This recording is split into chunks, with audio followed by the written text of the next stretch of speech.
দেখেন আমরা আজকে ইলিশ মাছ দিয়ে মূলা রান্না করব। শীতকালে অনেক মজার সবজি ইলিশ মাছ আর মূলা। এজন্য প্রথমে এখানে হলুদ দিয়েছি। এখানে একটা ইলিশ মাছ, কিন্তু অনেক বড় ইলিশ মাছ। তারপরে মরিচের গুঁড়া দিচ্ছি, এরপরে দিচ্ছি হচ্ছে লবণ। এখন এটাকে ভালোভাবে হলুদ মরিচ লবণের সাথে মাখিয়ে নিচ্ছি।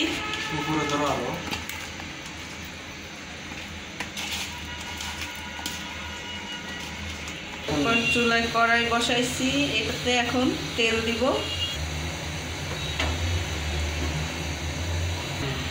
এবার মাছগুলোকে সুন্দর করে তেলের মধ্যে ভেজে নেব।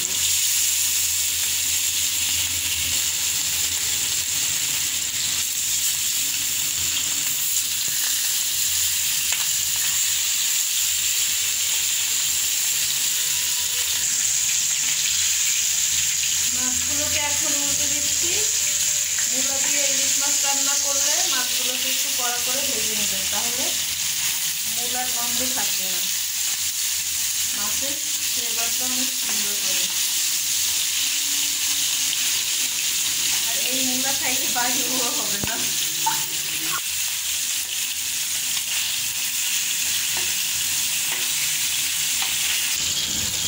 মাছগুলো ভাজা হয়ে গেছে, এখন আমরা উঠিয়ে নিচ্ছি।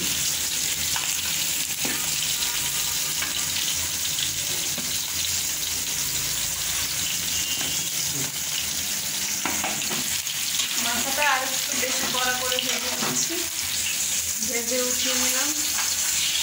আর এক পিস একটু কড়া করে ভাইটা খালি খাবো।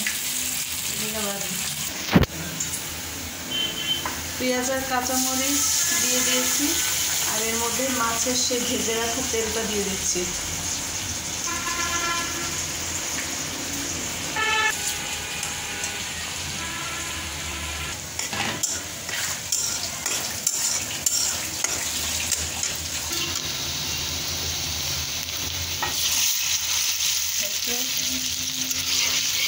পানি দিলাম, কারণ হচ্ছে মশলা দিলে তাহলে মশলাটা ফুটবে না। হালকা একটু পানি দিয়ে নিয়েছি, মশলা কষাতে সুবিধা হবে। মরিচের গুঁড়া দিচ্ছি 1 চা চামচের চেয়ে একটু বেশি। হলুদ গুঁড়া দিচ্ছি 1/2 চা চামচ, আর লবণ দিচ্ছি স্বাদ মতো। এখন এটাকে ভালোভাবে কষিয়ে নিচ্ছি। এদিকে মূলাটা পানির মধ্যে হালকা লবণ দিয়ে সিদ্ধ করে পানি ঝরিয়ে রেখে দিয়েছি। এতে করে মূলার এক্সট্রা গন্ধ থাকবে না, বোঝাই যাবে না যে এটা মূলার তরকারি। এখন মূলাটা দিয়ে দিয়েছি। এখন মূলাটা দেওয়ার পরে যতটুকু পানি আছে এটা ভালোভাবে কষিয়ে ফুটিয়ে ফেলবো। পরে হচ্ছে আবার পানি দিয়ে রান্না করবো।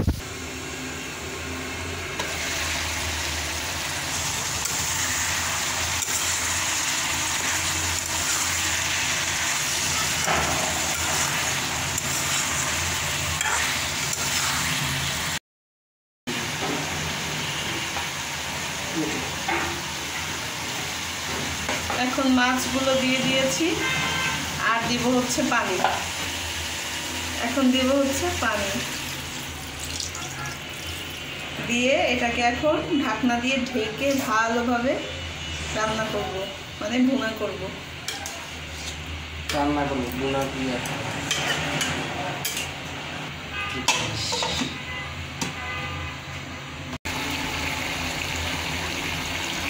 তরকারি হয়ে গেছে, এখন নামিয়ে নিচ্ছি। দেখেন আমাদের ইলিশ মাছ রান্না কত সুন্দর হয়েছে মূলা দিয়ে। এটা খেলে বুঝবেনই না যেটা মূলা দিয়ে রান্না করা। ভালো লাগলে লাইক, শেয়ার এবং কমেন্ট করতে ভুলবেন না।